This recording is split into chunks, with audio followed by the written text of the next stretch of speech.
Hi everyone, welcome back to a new video on our channel How to Guide.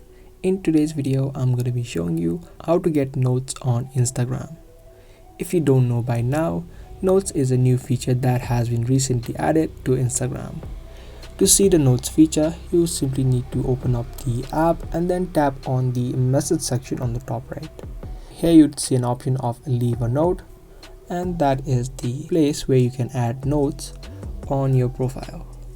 Now if you don't see this option, the first thing you need to make sure is that you've updated the app of your Instagram. So to check that, open up your Play Store or the App Store and then search for Instagram. If there is an update, you can tap on update and update your apps. Updating apps helps to add in new features that has been recently released. Now, if also updating apps does not help to add in the feature of notes, then what you can do is you can try to join the beta version of your Instagram. To do that, you can simply tap on this Instagram logo and it will take you inside. Now, I've already joined the beta version, but you should see an option of joining the beta version right here. You can install the beta version, which is the latest and the test version of Instagram, which has all of the new features added.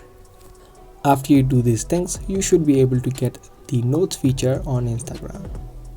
I hope you guys liked and found this video useful. If you did, subscribe, share and give this video a thumbs up. That's all for today. Thanks for watching.